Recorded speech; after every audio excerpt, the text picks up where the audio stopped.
Shalom saudara-saudaraku yang diberkati Yesus Kristus. Salam sukacita.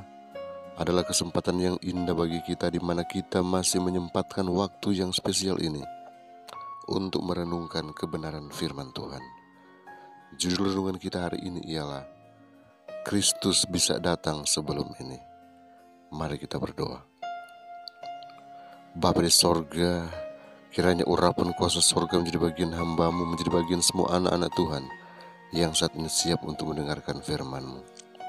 Biarlah kebenaran firman-Mu akan termeterai dalam hati sanubari kami, agar kami benar-benar boleh menjadi pelaku-pelaku firman dalam nama Yesus.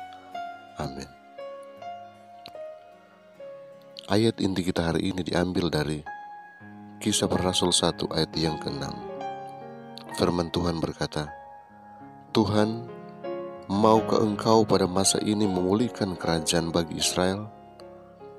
Saudaraku, jikalau semua yang sudah bekerja bersatu dalam pekerjaan pada tahun 1844, menerima pekabaran malaikat yang ketiga dan menyiarkannya dalam kuasa Roh Kudus, maka Tuhan akan bekerja dengan hebat dalam usaha-usaha mereka. Terang yang besar akan dipancarkan ke bumi ini. Bertahun-tahun yang lalu, penduduk bumi seharusnya sudah diamarkan. Pekerjaan penutupan sudah diselesaikan dan Kristus sudah datang untuk umatnya. Bukanlah kehendak Allah agar bangsa Israel selama 40 tahun di padang belantara. Ia rindu memimpin mereka langsung ke tanah Kanaan dan menempatkan mereka di sana sebagai umat yang kudus dan berbahagia. Akan tetapi, mereka tidak dapat masuk oleh karena ketidakpercayaan mereka. Ibrani 3 ayat 19. Oleh karena kemurtadan mereka binasa di padang gurun, dan yang lain dipelihara untuk memasuki tanah perjanjian. Demikian juga, bukanlah kehendak Allah menunda kedatangan Kristus itu begitu lama, dan umatnya harus tinggal di dunia yang penuh dengan dosa dan duka cita ini. Tetapi ketidakpercayaanlah yang memisahkan mereka dari Allah. Sementara mereka menolak untuk melakukan pekerjaan yang ditugaskan kepada mereka, yang lain dibangkitkan untuk mengabarkan pekabaran itu. Oleh karena kasihnya kepada dunia ini, Yesus menunda kedatangannya, agar orang-orang yang berdosa mempunyai kesempatan mendengar amaran dan memperoleh perlindungan padanya sebelum murka Allah dicurahkan ke dunia ini. Sekarang, sebagaimana juga pada masa-masa sebelumnya, penyampaian kebenaran yang menegur dosa-dosa dan kesalahan-kesalahan pada zaman itu akan menimbulkan perlawanan. Sebab barang siapa berbuat jahat, membenci terang dan tidak datang kepada terang itu, supaya perbuatan-perbuatan yang jahat itu tidak nampak. Yohanes 3:20.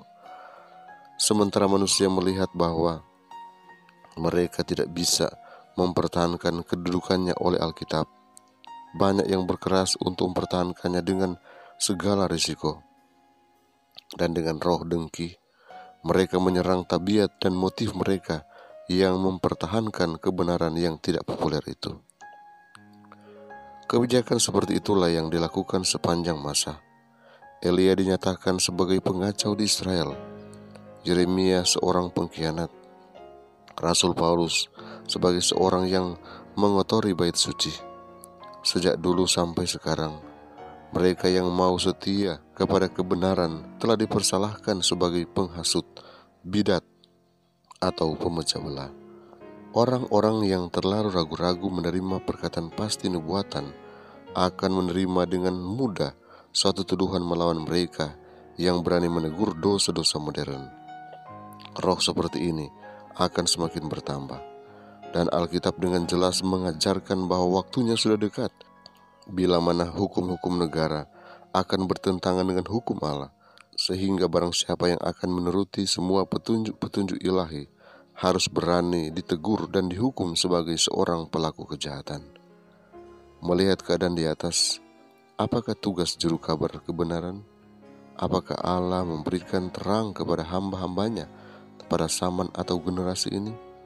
Kalau begitu, mereka harus menyinarkan ke dunia ini. Alfa dan Omega jilid 8, halaman 478 dan 480. Kiranya Tuhan memberkati kita hari ini. Mari berdoa. Bapa di sorga, terima kasih untuk kasih karunia-Mu yang dinyatakan bagi kami, sehingga saat ini kami masih menyempatkan waktu yang indah ini untuk merenungkan kebenaran firman Tuhan. Biarlah kami semakin siap, dan kami mempersiapkan juga orang lain bagi kedatangan yang kedua kali. Tolonglah kami hari ini, agar kami boleh berkarya bagi-Mu, melakukan yang terbaik, dan boleh mencapai keberhasilan surga. Oleh karena itu Tuhan, hamba datang dan menyerahkan semua anak-anak Tuhan yang mendengarkan channel ini hanya ke dalam tangan-Mu. Biarlah Engkau mau tuntun mereka ke dalam segala kebenaran. Biarlah Engkau menjadikan mereka suatu umat yang bersedia bagi hari Maranatha. Terima kasih Tuhan, karena hari ini ada sukses yang kami raih. Tatkala kami serahkan kehidupan kami, pergumulan kami, semua rencana-rencana kami, hanya di dalam nama Yesus Tuhan dan Juru Selamat kami. Amin.